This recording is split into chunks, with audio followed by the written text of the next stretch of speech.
अपनी राजस्थान की शान है और इंडिया की शान है। राइडिंग आगे और बढ़ाना है हमें। लड़कियों को जितना और लड़कियां इन्वॉल्व होगी उतना ही और करेज बढ़ेगा। इंडिया में किसी भी स्पोर्ट्स की कमी नहीं है।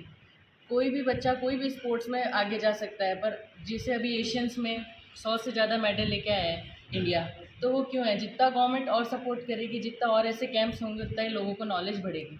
स्पोर्ट घोड़े मैं थॉरोब्रीड और उसको भी राइड करती हूँ, पर मारवाड़ी घोड़े मेरे को मतलब बाय हार्ट पसंद है। अपनी मारवाड़ ब्रीड बेस्ट है है। जो बॉन्डिंग बनता है वो मेरे को बाकी ब्रीड से नहीं बना, जितना मेरे को जैसे मेरी घोड़ी काजल और इनके भी घोड़े हैं, उनके साथ भी ऐसे बहुत जल्दी हम लोग घुल मिल जाते हैं। माई सेल्फ प्रेरणा और मैं क्लास अभी 12th में हूँ। राइडिंग 4 साल से कर रही हूँ और अभी ढूंढलोद कैंप में आई हुई हूँ। बोनीवला सर और अपने sir Pratap Singh sir, Ashok Yadav sir के छत्रछाया में हमने सीखा है गेम वगैरह। और dressage, jumping, tank bagging, endurance मैंने खेला है। ड्रेसाज और एंड्योरेंस में मैंने मेडल जीता है और ड्रेसाज में मैंने अभी तक मारवाड़ी घोड़े पे इंडिविजुअल ब्रॉन्ज मेडल जीता है बॉम्बे नेशनल की 2021। तो लड़कियां अमूमन आती नहीं है इस फील्ड में, इस घुड़सवारी के यही तो क्षेत्र आगे में। बढ़ाना है। अपनी राजस्थान की शान है और इंडिया की शान है। राइडिंग आगे और बढ़ाना है हमें। लड़कियों को जितना और लड़कियां इन्वॉल्व होगी उतना ही और करेज बढ़ेगा। इंडिया में किसी भी स्पोर्ट्स की कमी नहीं है। कोई भी बच्चा कोई भी स्पोर्ट्स में आगे जा सकता है, पर जैसे अभी एशियंस में 100 से ज़्यादा मेडल लेके आया है इंडिया, तो वो क्यों है? जितना गवर्नमेंट और सपोर्ट करेगी, जितना और ऐसे कैंप्स होंगे, उतना ही लोगों को नॉलेज बढ़ेगी। स्पोर्ट्स फील्ड में और इंडिया आगे बढ़ेगा।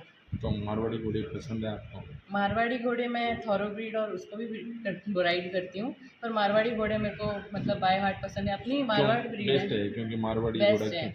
उनसे जो बॉन्डिंग बनता है वो मेरे को बाकी ब्रीड से नहीं बना, जितना मेरे को जैसे मेरी घोड़ी काजल और इनके भी घोड़े हैं, उनके साथ भी ऐसे बहुत जल्दी हम लोग घुल मिल जाते हैं। सो एक फील आता है, वो अपने मारवाड़ के घोड़े हैं और प्लस इसलिए। तो एकदम ही ये बोनीवला सर ये यहाँ डोलो से लेकर आए एकदम पूरा का पूरा न्यू गेम्स कह सकते हैं आप इसको, तीरंदाजी का। घोड़सवारी के साथ में भी तीरंदाजी का ना एक बहुत चुनौती भरा गेम है, तो इसको आप कैसे हम सोच रहे करोगे? हैं कि आगे और इसमें स्पोर्ट्स में और बढ़े, तीरंदाजी वगैरह में, और आगे इंडिया अलग अलग इवेंट्स में आगे और बढ़े। तो इस पर कंट्रोल कैसे होता है? क्योंकि घोड़सवारी करना, घोड़े पर कंट्रोल रखना, फिर निशाना साधना, तो इसको वो दोनों को कम्बिनेशन। प्रैक्टिस रेगुलर प्रैक्टिस करनी पड़ेगी। राइडिंग सिर्फ ऐसा गेम नहीं है कि आप सिर्फ बैठोगे और हो जाएगी। अक्सर लोग सोचते हैं घोड़े पे सिर्फ आप बैठे हो, पर उस पर बहुत प्रैक्टिस लगती है। बहुत टेक्निकल होता है ये गेम, और सिर्फ टेक्निकल अगर आप स्टार्टिंग से सीखोगे तो ही आप आगे अच्छा स्कोप कर अभी बताया पाओगे। गया था कि 7 सेकंड में आपको 3 टारगेट पूरे करने हैं, तो ये तो एक बहुत चुनौती भरा काम है। उसको कैसे टारगेट पूरे कैसे होंगे? Practice makes a man perfect. जितना तो प्रैक्टिस करोगे उतना अच्छा निशाना लगेगा। क्योंकि जैसे मैंने एकदम से मैं घोड़े पे बैठते ही नेशनल्स नहीं खेली।